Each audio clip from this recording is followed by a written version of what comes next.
নমস্কার শ্রোতা বন্ধুরা, ইয়ন্স গ্যালারিতে আজ আপনারা শুনবেন লেখিকা শর্মিষ্ঠা চ্যাটার্জির কলমে গ্রাম বাংলার ভূতের গল্প পদ্মার নজর। আজকের গল্পের বিভিন্ন চরিত্রে রয়েছে ঝিনুক, পৌতুষা, বর্ণালী, দীপ্তদীপ, পিয়ালি, তমাল, দীপ্তিমান, সূর্যশঙ্কর ও আমি নীলাঞ্জন। আবহ নির্মাণ সূর্য, প্রচ্ছদ অলঙ্করণ দীপক। চলুন তাহলে শুনে নেওয়া যাক আমাদের আজকের নিবেদন, শর্মিষ্ঠা চ্যাটার্জির কলমে পদ্মার নজর।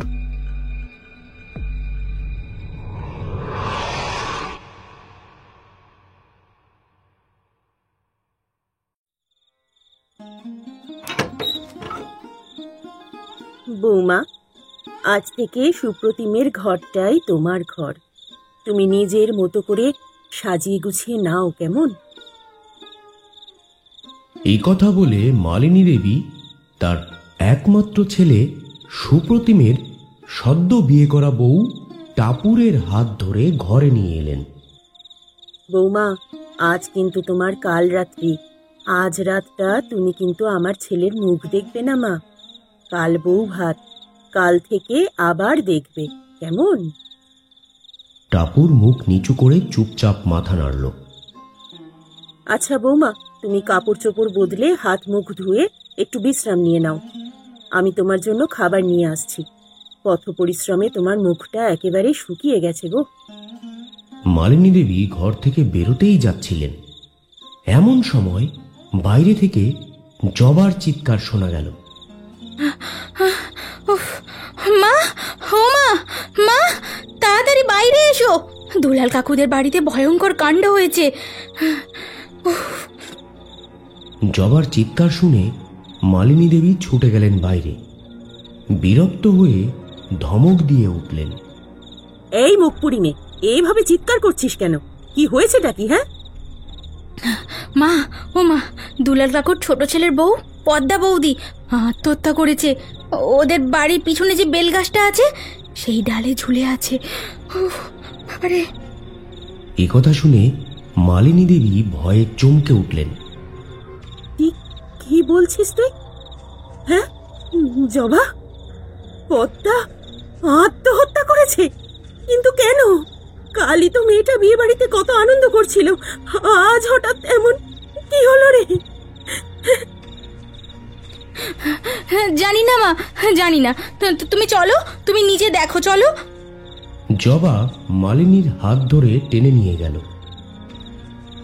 যেতে যেতে মালিনী টাপুরকে বলে গেলেন, বৌমা, তুমি ঘরের বাইরে বেরোবে না, আমি একটু পরেই আসছি আমি। মালিনী জবার সঙ্গে দুলালের বাড়ির সামনে পৌঁছল। চারিদিকে ভিড়, কান্নার শব্দ। ভেতর থেকে অঞ্জলির আর্তনাদ ভেসে আসছে। মা গো, মা গো, আমার বাড়ির লোক কিছু অকালে চলে গেল।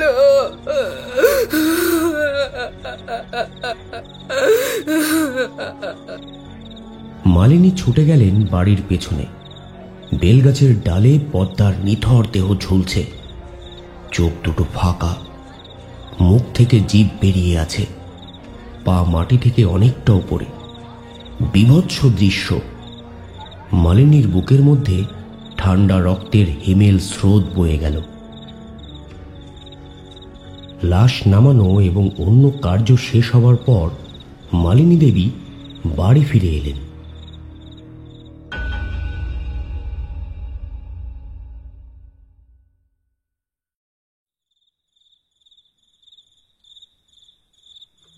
বাড়ি ফিরে সুপ্রতিমের ঘরে ঢুকে দেখলেন টাপুর নতুন শাড়ি পরে খাটের কোণে বসে জানালার বাইরে তাকিয়ে কি যেন গভীর কৌতূহলে দেখছে। জানালার ওপারেই তো বড়জার বাড়ির সেই বাগান, যেখানে কিছুক্ষণ আগেই পদ্মা গলায় দড়ি দিয়ে ঝুলেছিল। টাপুরকে এভাবে জানালার বাইরে তাকাতে দেখে মালিনী ভয় পেয়ে গেলেন। সঙ্গে সঙ্গে জানালা বন্ধ করতে করতে বললেন, বলছি নতুন বউ, অষ্টমঙ্গলা নাম এটা পর্যন্ত এই 8 দিন কোনোভাবে এই ঘরের জানলা খুলো না। যদি ভুল করেও খুলে ফেলো তাহলে কিন্তু তোমাদের জীবনে ঘোর বিপদ নেমে আসবে। খুব সাবধান থেকো।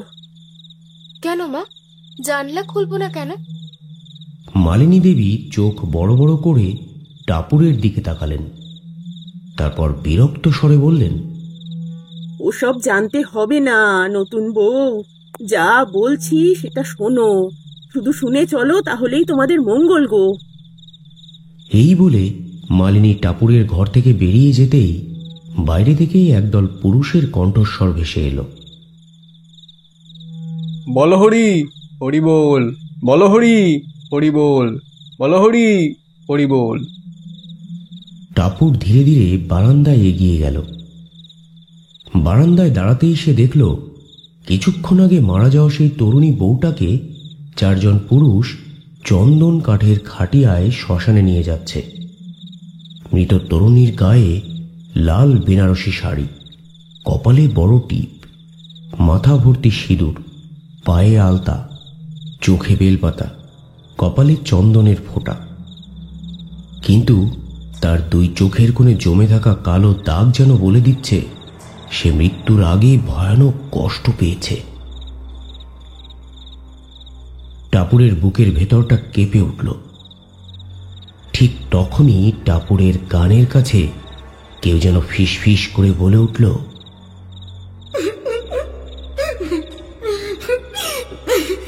ও কি রে বউ, তুই তোর বরের সঙ্গে সংসার করবি ভেবেছিস? আমি কিন্তু তোকে সংসার করতে দেব না। হ্যাঁ, খুব শিগগিরই তোকে আমার কাছে টেনে নিয়ে আসবো। টাপুর আতঙ্কে পেছন ফিরে তাকালো, কিন্তু কাউকে দেখা গেল না। শুধু মনে হলো একটা কালো ছায়ামূর্তি বারান্দার কোণে টুক করে মিলিয়ে গেল। তবুও টাপুর সব ভাবনা মাথা থেকে ঝেড়ে ফেলে ঘরে ফিরে এলো। রাত গভীর হলো। বিয়ের সব আচার শেষ করে ক্লান্ত শরীরে টাপুর বিছানায় এলো। চোখ বন্ধ হতে না হতেই ঘুম নেমে এলো। হঠাৎ গভীর রাতের নিস্তব্ধতা ভেঙে টাপুরের ঘুম ভেঙে গেল কারো কথার শব্দে। জানালার পেছন থেকে স্পষ্ট শোনা গেল একটা নারী কণ্ঠের কান্না।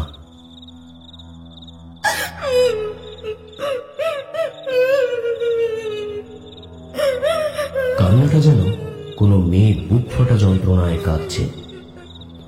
টাপুরের বুক ছ্যাঁক করে উঠল, কিন্তু নিজেকে সামলে নিয়ে মনে মনে বলল, ও কাল পাশের বাড়ির বউটা মারা গেছে, তো তাই হয়তো শোকে কেউ কাঁদছে।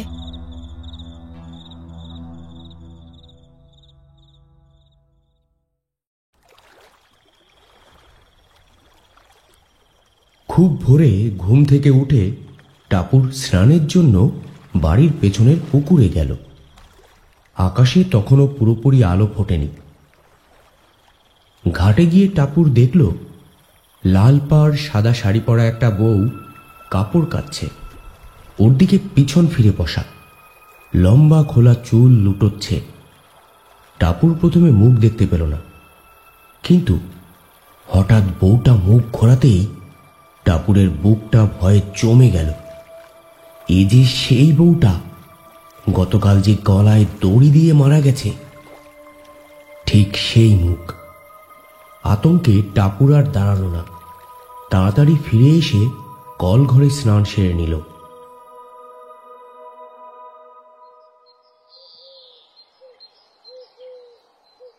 নতুন বৌমা, উঠে পড়েছো? স্নানও হয়ে গেছে? হ্যাঁ মা, স্নান হয়ে গেছে।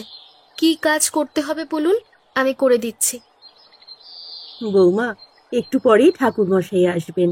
তুমি ছাদ থেকে ফুলগুলো নিয়ে এসো, এনে ঠাকুর ঘরে নিয়ে যেও, কেমন? মালিনী দেবীর কথা মতো টাপুর ছাদে গেল। ফুল তুলতে তুলতে হঠাৎ মনে হলো ওর পেছন পেছন কেউ ঘুরছে, কিন্তু পেছন ফিরে কাউকেই দেখতে পেল না। ঠিক তখনই টাপুরের কানে আবার সেই ফিসফিসানি আওয়াজ ভেসে এলো। কি কিরে বউ, তুই সংসার করবি ভেবেছিস? আমি তোকে তা করতে দেব না। খুব শিগগির তোকে টেনে নিয়ে যাব আমার কাছে। ভয়ে টাপুর ফুলের সাজি ফেলে দিয়ে ছুটতে ছুটতে চিৎকার করতে করতে নেমে এলো নিচে। ওরে বাবা গো, ওরে বাবা গো, বাবা গো। টাপুরকে ওভাবে নামতে দেখে মালিনী দেবী ছুটে গিয়ে তাকে জড়িয়ে ধরলেন, বললেন, কি হলো বৌমা? কি হয়েছে? তুমি এরকম চিৎকার করলে আর ছাদ থেকে এভাবে ছুটে এলে কেন? কি হয়েছে? টাপুর কিছুক্ষণ আগে ছাদে ঘটে যাওয়া সব অদ্ভুত ঘটনাগুলো বলল। মালিনী দেবী প্রথমে একটু ঘাবড়ে গেলেন, কিন্তু মুখে কিছু না বলে টাপুরকে জড়িয়ে ধরে রাখলেন। মুখে কিছু বললেন না, কিন্তু মনে মনে ভাবলেন, পদ্মার প্রেতাত্মা কোনোভাবে কি নতুন বউয়ের উপর নজর পড়ল? বেলা গড়াতেই টাপুর কিছুটা স্বাভাবিক হল। মালিনী দেবী তখন টাপুরের ঘরে এসে বললেন, নতুন বৌমা, আজ তোমার ভাত কাপড়ের অনুষ্ঠান, তাই শুরু হওয়ার আগে তোমাকে বড়দের জন্য নিজের হাতে 5 পদ রান্না করতে হবে। এটাই আমাদের নিয়ম। তুমি পারবে তো? হ্যাঁ মা, আপনি কিচ্ছু চিন্তা করবেন না। টাপুর রান্নাঘরে ঢুকে দেখে সব উপকরণ গোছানো। সবজি কেটে উনুনে কড়াই বসিয়ে তেল গরম করছে। তেল টকবক করে ফুটছে। টাপুর যেই না কাটা হলুদ নুন মাখানো মাছের পিস গরম তেলে ছাড়তে যাবে, হঠাৎ আবার তার কানে ভেসে এলো সেই মেয়েলি ফিসফিসানি। এই নতুন বউ, এই নতুন বউ, একটা মাছের পিস আমাকে দিয়ে না। অনেক দিন মাছ খাইনি, একটা দিন। আরে টাপুর চমকে উঠে পিছন ফিরল, কিন্তু কেউ তো নেই। তবু কানে সমানে বাজছে সেই কণ্ঠস্বর, এই নতুন বউ, এই একটা মাছের পিস আমাকে দিয়ে না রে, দে। এই নতুন বউ, নতুন বউ। আতঙ্কে কাঁপতে কাঁপতে টাপুর ঠাকুরের নাম জপ করতে শুরু করলো। কোনো মতেই রান্না শেষ করে রান্নাঘর থেকে বেরিয়ে এলো। দুপুরে বাড়ির সকলে খেতে বসতেই মালিনী দেবী বললেন, নতুন বৌমা, এবার তুমি যা রান্না করেছো সেগুলো একটু একটু করে সবার পাতে দাও, কেমন? টাপুর রান্নাঘরে গেল, কিন্তু কিছুক্ষণ পরই শোনা গেল তার আতঙ্কিত চিৎকার, মা, ও মা, তাড়াতাড়ি আসুন, দেখুন কি সর্বনাশ হয়েছে। টাপুরের চিৎকার শুনে জবা আর মালিনী দেবী দৌড়ে গেল। তারা গিয়ে দেখল টাপুর যে পদগুলো রান্না করেছিল সেগুলো ছড়িয়ে ছিটিয়ে পড়ে আছে রান্নাঘরের চারিদিকে, আর মাছের পিসগুলো অর্ধেক অর্ধেক খাওয়া। সারা ঘরে ছড়িয়ে আছে শুধু মাছের কাঁটা। কাঁপা কাঁপা গলায় জবা বলল, বৌদি, বৌদি, তো তোমার রান্না করা খাবারগুলো এ অবস্থা কে করলো? টাপুর ঠক ঠক করে কাঁপতে কাঁপতে বলল, জানি না, জানি না বোন। আমি যখন খাবার আনতে এলাম দেখি সব এভাবে নষ্ট হয়ে গেছে। সুপ্রতিম আর টাপুরের ভাত কাপড়ের অনুষ্ঠান শেষ হলো, কিন্তু ফুলশয্যার রাতে যখন সুপ্রতিম টাপুরকে ভালোবাসায় জড়িয়ে রেখেছে, ঠিক তখনই টাপুর স্পষ্ট শুনল তাদের ঘরের পেছনের দিকের বাগান থেকে ভেসে আসছে নারী কণ্ঠের কান্না।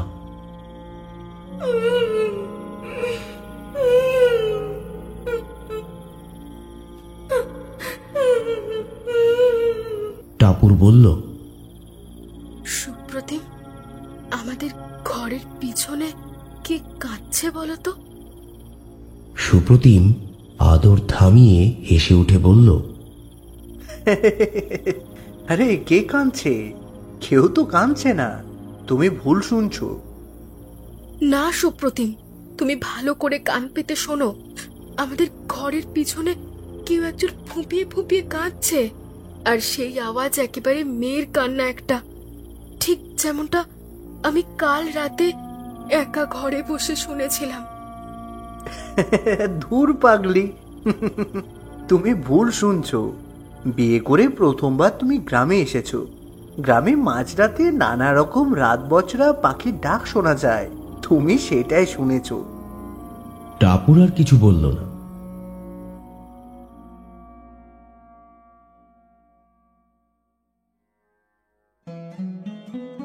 টাপুর কলকাতার কলেজে পড়া এক আধুনিক মেয়ে। কলেজেই সুপ্রতিমের সঙ্গে তার আলাপ, বন্ধুত্ব, আর তারপর ধীরে ধীরে প্রেম। কলেজ শেষ হতেই সুপ্রতিমের মঙ্গলপুর গ্রামে পোস্ট অফিসে চাকরি হয়ে গেল। চাকরির 1 বছরের মাথায় টাপুরকে বিয়ে করে নিয়ে এলো মঙ্গলপুরে। টাপুর শহুরে মেয়ে হলেও শ্বশুরবাড়ির সবার মন জয় করে নেয়। কিন্তু টাপুর যেদিন প্রথমবার পা রাখল মঙ্গলপুরের বাড়িতে, সেই দিনই ঘটল মর্মান্তিক এক ঘটনা।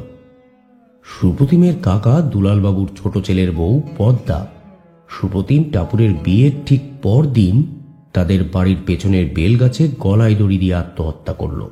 কিন্তু কেন সে আত্মহত্যা করল সেটা আজও রহস্য। কেউ বলে স্বামী আর শাশুড়ি অঞ্জলির অত্যাচার সহ্য করতে না পেরে, আবার কেউ বলে অন্য কারো সঙ্গে সম্পর্ক করে ধরা পড়ে লজ্জায়। কিন্তু সত্যিটা কেউই জানে না। অষ্টমঙ্গলা থেকে ফিরে 1 মাস ভালোই কাটল। কোনো অদ্ভুত ঘটনা ঘটল না। টাপুরও ধীরে ধীরে পুরনো সব ভয় ভুলতে শুরু করল।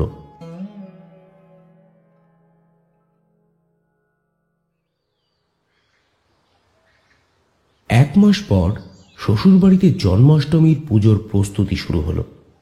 মালিনী দেবী, তার স্বামী প্রবীরবাবু আর সুপ্রতিম বসে আলোচনা করছেন বৈঠকখানায়। ঠিক তখনই জবা চিৎকার করতে করতে দৌড়ে এলো। মা, ও মা, মা! মালিনী দেবী বিরক্ত হয়ে বললেন, কি রে জবা, চেঁচাচ্ছিস কেন? কি হয়েছে কি? মা, ও মা, মা! আমাদের বাড়ির পিছনে যে তাল বাগানটা আছে না, ওখানে নাকি রোজ রোজ অনেক তাল পড়ে থাকে। আমার বন্ধু সুস্মিতা বলছিল কোচিংয়ে। আজ বিকেলে কিন্তু আমি বৌদির সাথে তাল কুড়াতে যাব, কেমন? হ্যাঁ, যেতে পারিস, তবে বিকেল বিকেল ফিরতে হবে। সন্ধ্যার আগে বৌদিকে নিয়ে ফিরে আসবি। মা, তুমি কিচ্ছু চিন্তা করো না, আমি আর বৌদি সন্ধ্যা হওয়ার আগেই ফিরে আসব। বিকেল 5টা বাজতেই জবা টাপুরকে নিয়ে তাল বাগানে রওনা হলো। হাঁটতে হাঁটতে 5 মিনিটের মধ্যে পৌঁছে গেল তারা। তাল বাগানটা গভীর আর ঘন, দূর থেকে তাকালেই গা ছমছম করে ওঠে। জবা বলে উঠল, বৌদি, বৌদি তুমি এখানেই দাঁড়াও, আমি ভেতরে গিয়ে কয়েকটা তাল কুড়িয়ে নিয়ে আসছি। জবা, তুমি একা ভিতরে যাবে? তোমার ভয় করবে না? টাপুরের কথা শুনে জবা হি হি করে হাসতে হাসতে বলল, হ্যাঁ হ্যাঁ হ্যাঁ বৌদি, আমি যে কতবার গেছি এই তাল বাগানে বন্ধুদের সাথে, আমার ভয় করে না। আমি তো গ্রামের মেয়ে, তুমি না। তুমি এখানে দাঁড়িয়ে থাকো, আমি এক্ষুনি আসছি। এই কথা বলে জবা টাপুরকে তালবাগানের সামনে দাঁড় করিয়ে রেখে ভেতরে ঢুকে গেল। তালবাগানের পাশেই ছিল ছোট্ট একটা পুকুর ঘাট। টাপুর গিয়ে পুকুর ঘাটের সিঁড়িতে বসল। ঠিক তখনই সে শুনতে পেল নারী কণ্ঠের আওয়াজ। কিরে বউ, তুই পুকুর ঘাটে বসে আছিস কেন? ননদের সঙ্গে তাল কুড়োতে গেলি না? টাপুর ঘুরে তাকালো, দেখল লাল পাড় সাদা শাড়ি, মাথায় ঘোমটা টানা এক সধবা বউ দাঁড়িয়ে আছে সামনে। টাপুর তাকে জানালো জবা তাকে নিয়ে যায়নি। তুই আমার সঙ্গে চল তাল কুড়োতে, আমি এখন ওই বাগানে যাচ্ছি। না না, আমি যাব না। আমার ননদ এক্ষুনি তাল কুড়িয়ে আসবে, তুমি যাও। টাপুরের অস্বীকৃতিতে সধবা বউটা এগিয়ে এসে তার হাত ধরে ফেলল, বলল, আরে বউ, চল না আমার সঙ্গে, তোর ননদ ফেরার আগেই আমরা চলে আসব। বাগানটা কত সুন্দর, কত তাল পড়ে আছে, চল তুই নিজেই দেখে আয়। সে টাপুরকে নিয়ে গেল বাগানের ভেতরে। সেই হাতের স্পর্শে টাপুর শিউরে উঠল। যেন বরফের টুকরো চেপে ধরেছে তার হাত। অত ঠান্ডা যেন মৃত মানুষের হাত। তালবাগানের গভীরে ঢুকতেই টাপুর দেখল ঘন গাছপালা, ছায়া ঢাকা পথ, চারপাশে ছোট ছোট তাল ছড়িয়ে আছে। হাওয়ায় ভাসছে তালের মিষ্টি গন্ধ, কিন্তু সেই গন্ধের মাঝেই কোথা থেকে আসছে এক শব্দ, যেটা টাপুর কিছুতেই বুঝতে পারছে না। আরে এখানেই তো বৌদিকে বললাম দাঁড়াতে, গেল কোথায় ও? টাপুর তালবাগানে ঢোকার কিছুক্ষণ পরই জবা বেরিয়ে এলো। জবা কয়েকটা তাল কুড়িয়ে নিয়ে ফিরে এসেছে। এসে দেখল পুকুরঘাটও ফাঁকা, বৌদি নেই। অবাক হয়ে জবা নিজে নিজেই বলল, বৌদি নিশ্চয়ই বিরক্ত হয়ে বাড়ি চলে গেছে। আমিও যাই, বাড়ি যাই, সন্ধ্যা হয়ে আসছে। জবা তাড়াতাড়ি বাড়ি ফিরে গেল। বাড়ি ফিরেই টাপুরকে ডাকলো, ও বৌদি, বৌদি তুমি একাই বাড়ি চলে এলে? আমার জন্য একটু অপেক্ষা করতে পারলে না? দেখো জন্মাষ্টমীর পুজোর জন্য কত তাল এনেছি। কিন্তু ঘরে ঢুকে সে দেখল বৌদি নেই। কি, বৌদি এখনো বাড়ি আসেনি? আমি ভেবেছিলাম তো দেরি হয়েছে আর ও রাগ করে চলে এসেছে। প্রবীরবাবু বিস্মিত হয়ে বললেন, না, বৌমা তো বাড়ি ফেরেনি, তো তোর সঙ্গেই গিয়েছিল। আমি তালবাগানে ঢোকার আগে ওকে তো পুকুর ঘাটে দাঁড় করিয়ে রেখেছিলাম। ফিরে এসে দেখিও নেই। আমি ভেবেছিলাম হয়তো বাড়ি চলে এসেছে। আহা, গ্রামে তো প্রথম এসেছে, তাই বোধহয় ঘুরতে বেরিয়েছে। সেদিনই তো বলছিল গ্রামটা একবার ঘুরে দেখবে। তুই একটু অপেক্ষা কর, একটু পরেই বৌদি চলে আসবে।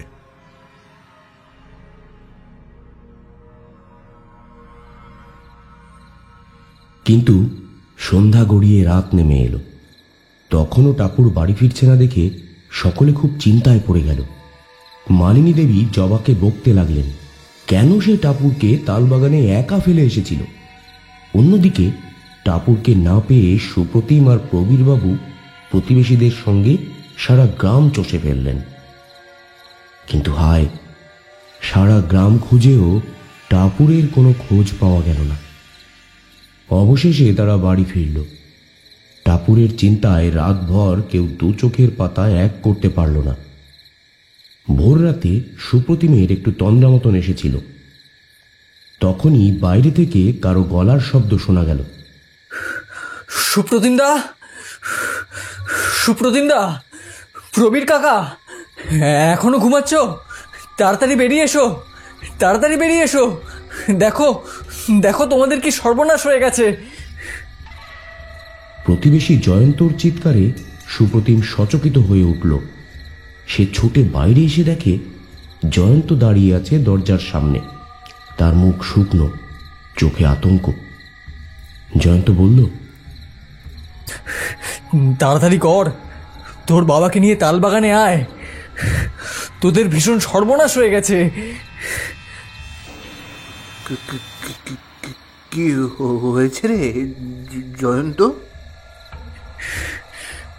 গিয়ে নিজেই দেখবি। জয়ন্তর সঙ্গে সুপ্রতিম আর প্রবীরবাবু এগোতে লাগলেন তালবাগানের দিকে। যতই এগোলেন ততই তাদের বুক ধকধক করতে লাগলো। হঠাৎ তার চোখে পড়ল তালবাগানের ভেতরে একটা পুরনো আম গাছে টাপুর গলায় দড়ি দিয়ে ঝুলছে। টাপুরের নিথর দেহ দেখে প্রবীরবাবু জ্ঞান হারিয়ে ধপ করে পড়ে গেলেন। সুপ্রতিম বসে পড়ল মাটিতে, শূন্য দৃষ্টিতে তাকিয়ে রইল স্ত্রীর মৃতদেহের দিকে। এই অস্বাভাবিক মৃত্যুতে গ্রাম জুড়ে ছড়িয়ে পড়ল কানাঘুষো, ভয় আর বিষণ্ণতা। কেউ রহস্যের কিনারা করতে পারল না। টাপুরের মৃত্যুর 3 দিন পর শান্তিপূর্ণভাবে শ্রাদ্ধ কাজ সমাপ্ত হলো তার শ্বশুর বাড়িতে। তারপর কেটে গেছে 4টে মাস।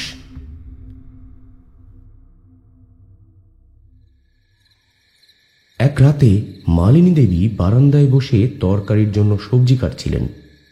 এমন সময় সদর দরজার থেকে এক নারী কণ্ঠ ভেসে এলো। মালিনী, আসবো? মালিনী দেবী তাকিয়ে দেখলেন তার যা অঞ্জলি দেবী দরজার সামনে দাঁড়িয়ে আছে। মালিনী দেবী বললেন, এসো দিদি, ভেতরে এসো। অঞ্জলি এগিয়ে এসে মালিনীর পাশে বসল। কেমন আছো মালিনী? মালিনী হাতের কাজ থামিয়ে শুকনো গলায় উত্তর দিলেন, কি আর বলবো দিদি, কোনো রকমে আছি। ছেলের বিয়ে দিয়ে ভাবলাম শেষ বয়সটা শান্তিতে কাটাবো ছেলে বউ নাতি নাতনিদের নিয়ে। ও বাবা, কিন্তু সে আর হলো কই। বিয়ের 2 মাসও যায়নি, বউটা অকালে চলে গেল। ছেলেটার দিকে তাকাতে পারি না, সারাক্ষণ ভয় হয়, না জানি শোকে আবার কোনো অঘটন না ঘটিয়ে বসে। তা দিদি, তুমি কেমন আছো বলো? আমিও তোমারই মতো, তবে ইদানিং একদম ভালো নেই। কেন গো, তোমার আবার কি হলো? বাড়িতে কোনো সমস্যা হলো? হ্যাঁ গো মালিনী, গত 1 মাস ধরে আমাদের বাড়িতে অদ্ভুত অদ্ভুত সব ঘটনা ঘটছে, যার কোনো ব্যাখ্যা পাচ্ছি না। অঞ্জলির মুখ থেকে এই কথা শুনে মালিনী বললেন, কি বলছো গো? তোমাদের বাড়িতেও অদ্ভুত ঘটনা ঘটছে? জানো তো, আমাদের বাড়িতেও গত 2 সপ্তাহ ধরে একের পর এক অদ্ভুত ঘটনা ঘটে চলেছে। এই কারণে আমরা সবাই খুব ভয় পেয়ে আছি ইদানিং। মালিনীর কথা শুনে অঞ্জলি বিস্মিত হয়ে উঠল। বলল, কি, তোমাদের বাড়িতেও এমন হচ্ছে? কি কি ঘটনা একটু বলো তো মালিনী। মালিনী ধীরে ধীরে বলতে শুরু করলেন, এই যে আজ থেকে ঠিক 2 সপ্তাহ আগে আমার বর অনেক রাতে দোকান থেকে ফিরছিল। সময় তখন প্রায় ওই রাত 11:30 হবে। আমরা সকলে খাওয়া দাওয়া সেরে ঘুমিয়ে পড়েছিলাম। হঠাৎ একটা বিকট চিৎকারে আমাদের ঘুম ভেঙে যায়। আমি ছুটে বেরিয়ে দেখি উনি উঠোনে চিৎপাত হয়ে পড়ে আছেন আর সমানে গোঙাচ্ছেন। জবা সমানে জল ছিটচ্ছে তার মুখে, আর সুপ্রতিম ওর মাথাটা কোলে তুলে নিয়ে কান্নাকাটি শুরু করেছে।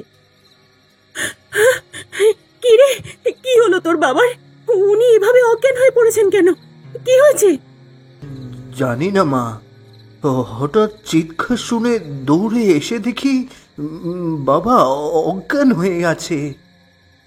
অনেক কষ্টে আমরা ওনাকে ঘরে নিয়ে গেলাম। জল বাতাস করার পর কয়েক ঘন্টা বাদে উনি চোখ মেললেন। হ্যাঁ গো, কি হয়েছিল তোমার? এভাবে চিৎকার করে অজ্ঞান হয়ে গেলে কেন? ও শিউরে উঠে বলতে শুরু করলো, জানো গিন্নি, আমি যেই উঠোন পেরিয়ে ঘরে ঢুকতে যাচ্ছিলাম, হঠাৎ দেখি ওই উঠোনের মাঝখানে একটা বউ একা দাঁড়িয়ে আছে। সাদা শাড়ি, লাল পাড়, লম্বা এলোমেলো চুলগুলো হাওয়ায় উড়ছে, কিন্তু আলো কম থাকায় মুখটা ঠিক মতো দেখতে পেলাম না।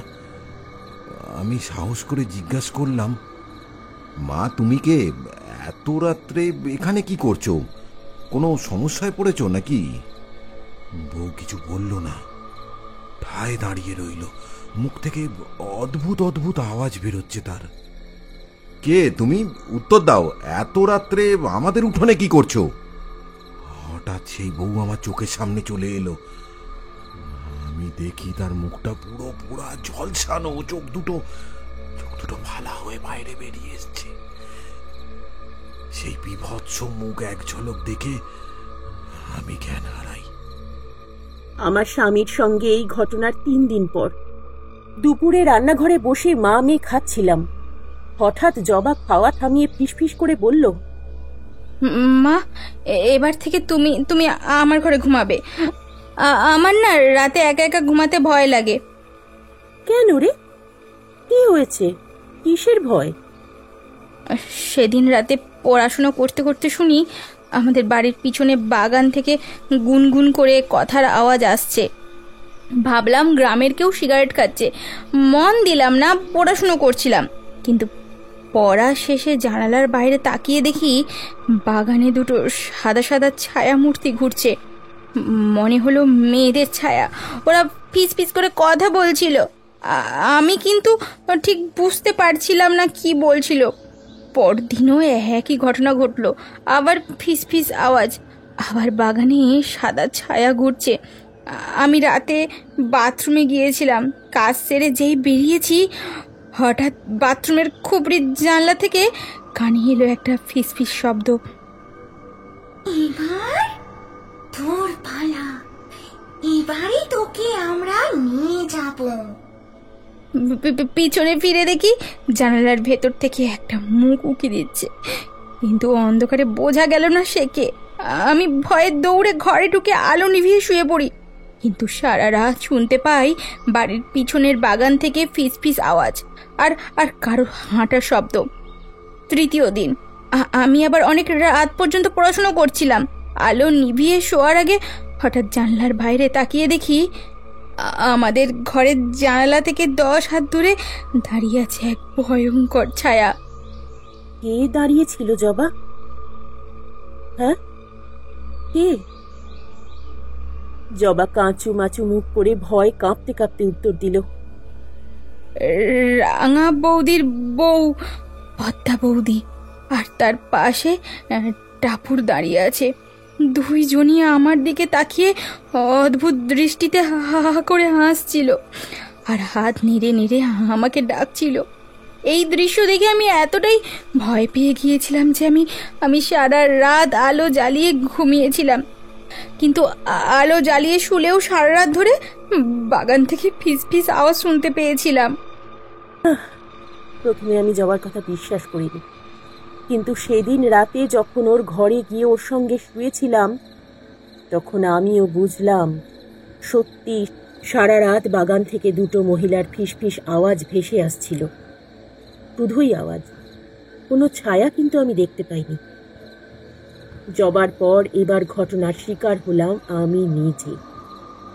একদিন দুপুরে খাওয়া শেষ করে আমি খুব ক্লান্ত হয়ে পড়েছিলাম। ভাবলাম একটু ঘুমিয়ে নি। মনে মনে ঠিক করলাম ঘুম থেকে উঠেই কলতলার এঁটো বাসনগুলো মেজে নেব। কিন্তু বিকেলে ঘুম ভেঙে যখন কলতলায় যাই, অবাক হয়ে দেখি একটাও এঁটো বাসন নেই। সব বাসন ঝকঝক করে ধুয়ে গুছিয়ে একেবারে ঝুড়িতে রাখাও হয়ে গেছে। প্রথমে ভেবেছিলাম জবা করেছে, কিন্তু ওকে জিজ্ঞেস করার পর জানতে পারলাম যে ও করেনি। এরপর থেকে প্রায় প্রতিদিনই আমাদের বাড়িতে নিত্য নতুন ভৌতিক ঘটনা ঘটতে লাগলো। আর রাত হলেই বাগান থেকে সেই ফিসফিস আওয়াজ। দুজন মহিলার কথা কথা বলে চলেছে, এক টানা বলেই চলেছে, কিন্তু আজ অব্দি আমি কাউকে দেখতে পাইনি। শুধু সেই ভয়ঙ্কর ফিসফিস আওয়াজ শুনি প্রতি রাত। মালিনীর কথা শেষ হতে না হতেই অঞ্জলি শিউরে উঠে বলল, তোমাদের বাড়ির ঘটনাগুলো তো কেবল ভয় দেখাচ্ছে, কিন্তু আমাদের বাড়িতে যা ঘটছে মনে হচ্ছে প্রাণটাই চলে যাবে, আর না হয় বাধ্য হয়ে ভিটে মাটি ছেড়ে অন্য কোথাও চলে যেতে হবে। কি বলছো গো? এমন কি হয়েছে তোমাদের বাড়িতে যাতে প্রাণ সংশয় হতে পারে? মালিনীর প্রশ্ন শুনে অঞ্জলি বলতে শুরু করলো, একদিন আমার বড় বৌমা কাকলি স্নান সেরে ছাদে কাপড় মেলে সিঁড়ি দিয়ে নামছিল। আমি তখন ঠাকুর ঘরে পুজো করছিলাম। হঠাৎ একটা বিকট চিৎকার, ও মা গো, ও মা, আমার কোমরটা ভেঙে গেল গো, আমার পাটা ভেঙে গেল, কেউ আছো, আমাকে বাঁচাও, বাঁচাও আমাকে। আমি ছুটে গিয়ে দেখি কাকলি সিঁড়ির গোড়ায় পড়ে রয়েছে চিৎপাত হয়ে, আর মাথা ফেটে একেবারে রক্ত বেরোচ্ছে। তৎক্ষণাৎ আমি ছেলেকে ডাকলাম, ও মিলে হাসপাতালে নিয়ে যাওয়া হলো। ডাক্তার জানালেন ওর বাঁ গোড়ালির হাড়টা ভেঙে গেছে, তাড়াতাড়ি অপারেশন না করলে পা কেটে ফেলতে হবে। তার কয়েকদিন পর আমি ওকে জিজ্ঞেস করলাম, কাকলি, সিঁড়ি তো শুকনোই ছিল, তুমি পড়ে গেলে কিভাবে? আমার প্রশ্ন শুনে কাকলি উত্তর দেয়, মা, আমি নামছিলাম ঠিকঠাকই, হঠাৎ মনে হলো আমার পেছন দিক থেকে কেউ সজোরে ধাক্কা দিল। আমি তাল সামলাতে না পেরে মুখ থুবড়ে সিঁড়ি দিয়ে পড়ে গেলাম গড়িয়ে। ঠিক তখনই আমার কানের পাশে একটা মেয়ের ফ্যাস ফ্যাসে হাসির আওয়াজ কানে এলো। কাকলির ঘটনা হজম হবার আগে আবার নতুন ভয়। রাঙা আমের টক খেতে ভালোবাসে বলে আমি সেদিন বাগানে গিয়েছিলাম আম পাড়তে। সেই বাগানে তো আবার পদ্মা আত্মহত্যা করেছিল বেল গাছে গলায় দড়ি দিয়ে, তাই কেউ ওখানে যেত না। আমি সাহস করে গেলাম। আম পাড়তে পাড়তে হঠাৎ আমাদের কাঁঠাল গাছ থেকে একটা বিশাল কাঁঠাল ধপ করে পড়লো আমার পায়ের কাছে। আর একটু হলে আমার মাথায় পড়তো, আমি হয়তো মরেই যেতাম। আমি চারিদিকে তাকালাম, কোথাও বাতাস নেই, ঝড় নেই, তবু কাঁঠালটা পড়লো কিভাবে? কিছুক্ষণ বাদে যখন বাড়ির দিকে ফিরছি তখন স্পষ্ট শুনলাম আমার পেছন দিয়ে কেউ একটা দৌড়ে চলে গেল। পায়ের খসখস আওয়াজটা কানে স্পষ্ট এলো, কিন্তু পেছন ফিরে কাউকেই দেখতে পেলাম না। আমি কাউকে কিচ্ছু বলিনি, কারণ জানতাম কেউই বিশ্বাস করবে না। মা গো, কেউ বাঁচাও আমাকে, ওই শয়তানি আমাকে মেরে ফেললো গো। এর ঠিক 2 দিন পর একদিন গভীর রাতে রাঙার বিকট চিৎকারে আমাদের সবার ঘুম ভেঙে গেল। আমরা সবাই তাড়াতাড়ি বিছানা ছেড়ে রাঙার ঘরে ছুটে গেলাম। গিয়ে দেখি রাঙা খাট থেকে মাটিতে পড়ে আছে, গলায় হাত দিয়ে চোখ বন্ধ করে ছটফট করছে আর চিৎকার করছে। মা গো, কেউ বাঁচাও আমাকে, ওই শয়তানি আমাকে মেরে ফেললো গো। কিরে ছোট খোকা, তোর কি হয়েছে? এইভাবে চিৎকার করে ছটফট করছিস কেন? কি হলো রে তোর? হে ছোট খোকা। আমার কথা কানে যেতেই রাঙা চোখ খুলল, আমাকে শক্ত করে জড়িয়ে ধরে কাঁপা কাঁপা গলায় বলল, মা মা পদ্মা। কি বলছিসটা কি? পদ্মা? কি হয়েছে? কেন পদ্মা পদ্মা করছিস? ও তখন আমাকে বলে, মা আমি তো ঘুমোচ্ছিলাম, হঠাৎ বুক আর গলায় ভারী চাপ পড়লো। চোখ খুলেই দেখি পদ্মা আমার বুকের ওপর চেপে বসে আছে, দাঁত বের করে আমার মুখের কাছে মুখ এনে হাসছে। তোকে শেষ করে দেব, তোকে মেরে ফেলবো। তখনই আমি চিৎকার করতেই সে হঠাৎ মিলিয়ে গেল, ভয় খাট থেকে পড়ে যাই আমি। রাঙার মুখ থেকে এই কথা শুনে পরিবারের সবার গায়ে কাঁটা দিয়ে উঠল। সেই দিন থেকে আমি প্রতি রাত রাঙার ঘরে শুয়ে থাকি, কিন্তু প্রায় দিনই মাঝরাতে রাঙা চিৎকার করে ঘুম ভেঙে ওঠে। আমাকে জড়িয়ে ধরে কাঁপতে কাঁপতে বলে, মা ওই পদ্মা এসেছে আমায় নিতে, ও আমাকে মেরে ফেলবে। মা তুমি আমায় বাঁচাও, তুমি আমায় বাঁচাও মা। মালিনী, আমি আর পারছি না গো। রাঙা এখন খাওয়া দাওয়া সব বন্ধ করে দিয়েছে। ঘরে সারাক্ষণ দরজা বন্ধ করে বসে থাকে আর ভেতর থেকে একটানা চিৎকার করে, ওই পদ্মা আমাকে মেরে ফেলবে, আমায় বাঁচাও, আমায় বাঁচাও। শুধু তাই নয়, আমাদের বাড়ির অনেকে রাত্রেবেলা পদ্মাকে দাঁড়িয়ে থাকতে দেখেছে। আমি যে এখন কি করব আমি কিচ্ছু বুঝতে পারছি না।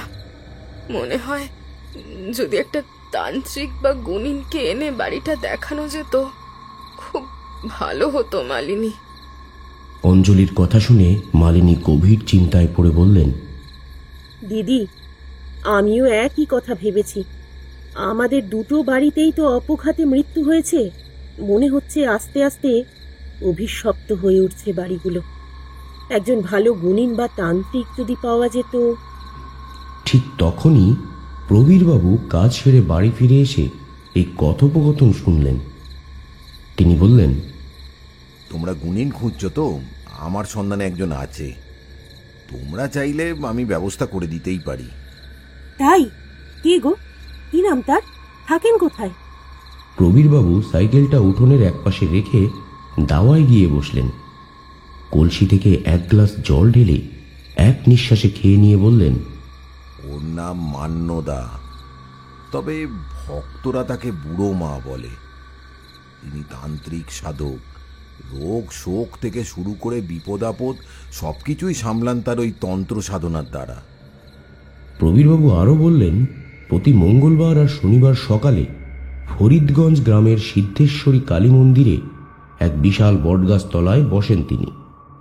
সকাল 10টা থেকে মানুষের প্রচণ্ড ভিড় জমে যায় তার কাছে।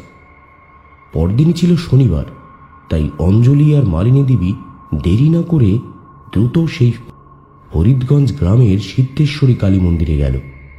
সেখানে গিয়ে তারা বুড়ো মায়ের সাথে দেখা করে। দুজনের বাড়িতে যা যা সমস্যা হচ্ছে সব খুলে বলে। বুড়ো মা বলেন, তোরা বাড়ি যা, আমি আসছি সামনের বৃহস্পতিবার বিকেলের সময়। বৃহস্পতিবার বিকেলে বুড়ো মা তার কথা মতো মালিনী দেবীর বাড়িতে গিয়ে পৌঁছান।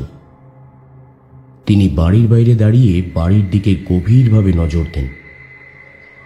হঠাৎ অগ্নিগম্ভীর কণ্ঠে তিনি বলে উঠলেন, ওরে, তোদের বাড়িতে পিশাচের দৃষ্টি পড়েছে।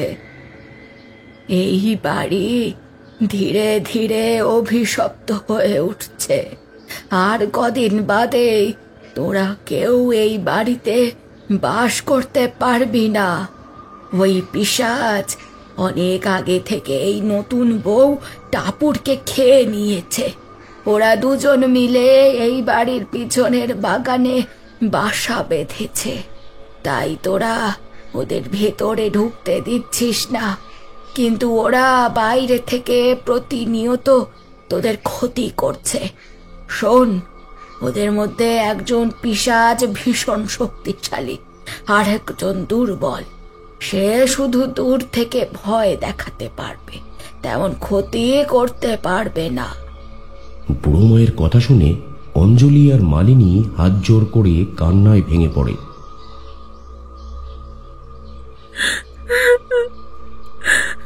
মা, আমরা কি কোনোদিনও এই পিশাচের হাত থেকে মুক্তি পাবো না? দুজনের কান্না জড়িত কণ্ঠ শুনে বুড়ো মা শান্ত অথচ দৃঢ় গলায় বললেন, হ্যাঁ, তোরা মুক্তি পাবি।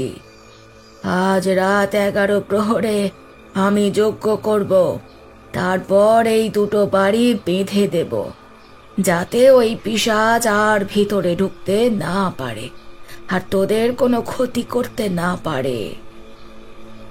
বুড়ো মায়ের প্রতিশ্রুতি শুনে অঞ্জলি আর মালিনী দেবী কান্না ভেজা গলায় তার পায়ে হাত দিয়ে প্রণাম করল।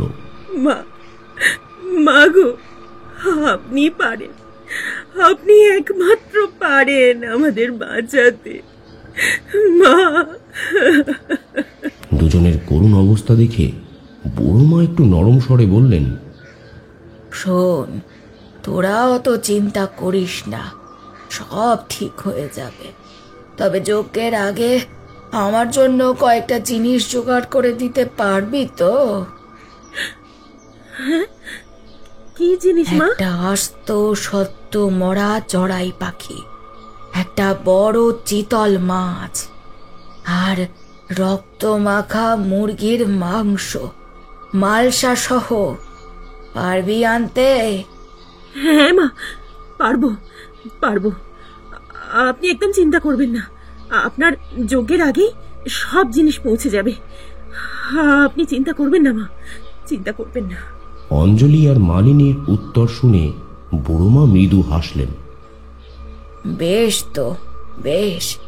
শোন, আমি এখন ঘরে যাচ্ছি। রাত 11টা পর্যন্ত আমায় কেউ বিরক্ত করিস না। আমার খাওয়া দাওয়া নিয়ে চিন্তা করিস না, কারণ আমি পুজোর আগে কিছু খাই না। সময় মতো আমি পুজোয় এসে যাব। একথা বলে বুড়ো মা ঘরে ঢুকতে যাবেন, কিন্তু হঠাৎই থেমে দাঁড়ালেন। অঞ্জলির দিকে তাকিয়ে বললেন, হ্যাঁ রে মা, তোর ছোট বৌমা পদ্মা কেন আত্মহত্যা করলো জানিস? বুড়ো মায়ের প্রশ্ন শুনে অঞ্জলি যেন থমকে গেল। মাথা নিচু করে বলল, মা, আমার ছোট বৌমার কি আর বলবো, এই গ্রামেরই একটা ছেলের সঙ্গে ওর অবৈধ সম্পর্ক ছিল।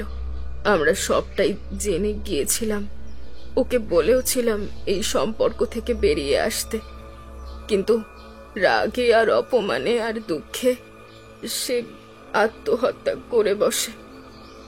অঞ্জলির কথা শুনে বুড়োমা মাথা নাড়িয়ে দীর্ঘশ্বাস ফেললেন, বললেন, সংসার করতে না পেরে আত্মহত্যা করলো, কিন্তু পাশের বাড়ির নতুন বউটাকে সংসার করতে দেখে তা সহ্য করতে না পেরে শয়তানির ছলনায় ওকেও অকালে মেরে ফেললো।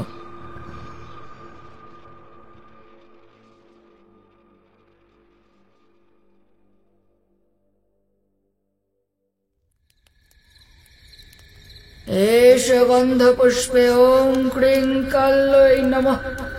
ওম ক্রিং ক্রিং হিং হিং হিং হিং দক্ষিণে কালিকে ক্রিং ক্রিং ক্রিং ক্রিং হং স্বাহা। ধর্মার্থ মোক্ষ দে দেবী নারায়ণী নমস্তুতে। যজ্ঞ শেষ হতেই বুড়োমা এক মাটির মালসায় মরা আস্ত চড়াই পাখির কাটা মাংস, রক্তমাখা মুরগির মাংস আর চিতল মাছের রক্তমাখা টুকরো রেখে যজ্ঞের ভস্য ওইগুলোর উপর ছড়িয়ে দিলেন। তারপর মালসাটা হাতে তুলে নিয়ে যজ্ঞাসন ছেড়ে উঠে দাঁড়িয়ে প্রবীর, সুপ্রতিম আর দুলালবাবুর দিকে তাকিয়ে বললেন, আয় আমার সঙ্গে একটা জায়গায় আয় তোরা। এবার বুড়োমা দুলালবাবুর বাড়ি থেকে বেরিয়ে সরাসরি পেছনের তাল বাগানে গেলেন। তাল গাছের নিচে মালসাটা মাটিতে রেখে বিড়বিড় করে মন্ত্র উচ্চারণ শুরু করলেন।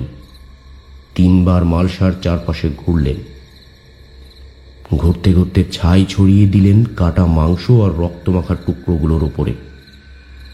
কাজ শেষ হলে বুড়োমা 3 জনকে নিয়ে বাড়ি ফিরে এলেন। সঙ্গে বের করলেন লাল সুতো, লোহার পেরেক আর লাল কাপড়ে মোড়া ছোট পেতলের ঘটি। তারপর তিনি 2 বাড়ির চারিদিকে ঘুরে ঘুরে কি সব করতে থাকলেন আর গৃহবন্ধন মন্ত্র জপ করতে লাগলেন। হাট চলতে খাট বন্দি ঘর বাড়ি, স্বর্গরাজ ইন্দ্র বন্দি, বন্দি মাতা বাসুকি, বানমারি শিকল জড়ি, শিকল বন্দি শিকল তরি, গাছ মারি, আপদ বিপদ মন্ত্রে ঝাড়ি। কাজ সমাপ্ত করে বুড়োমা বাড়ির ভেতরে ফিরে এলেন। 2 বাড়ির সবার দিকে তাকিয়ে শান্ত কণ্ঠে বললেন, তোদের বাড়ির ওপর থেকে ওই পিশাচের দৃষ্টি চলে গেছে, সঙ্গে বিপদও কেটে গেছে। আমি তোদের বাড়ি বেঁধে দিয়েছি, আর ওই 2টো পিশাচকে তাল বাগানের ভেতরে ছেড়ে এসেছি। বুড়ো মায়ের কথা শুনে অঞ্জলি আর মালিনী দেবী তাকে প্রণাম করল। কান্না ভেজা কণ্ঠে বলল,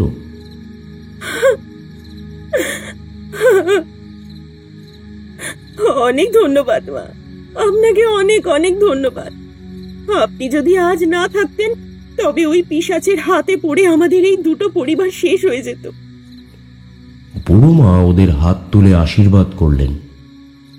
তারপর হাসি মুখে শান্ত কণ্ঠে বললেন, ধন্যবাদ দেওয়ার কি আছে? মানুষের বিপদের দিনে তার পাশে দাঁড়ানোই তো আমার প্রধান কাজ।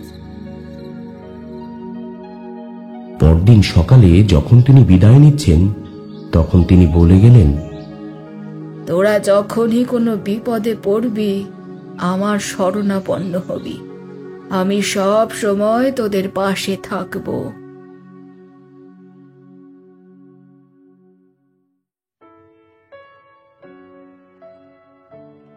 কেমন লাগলো আমাদের আজকের নিবেদন অবশ্যই কমেন্ট করে জানাতে ভুলবেন না। আর যদি ভালো লেগে থাকে তাহলে লাইক এবং শেয়ার করে দিন। তার সাথে সাথে আমাদের চ্যানেলে সাবস্ক্রাইব করে আমাদের পাশে থাকুন। খুব শীঘ্রই আমরা ফিরে আসব নতুন গল্প নিয়ে। সবাই সুস্থ থাকুন, আনন্দে থাকুন। ধন্যবাদ।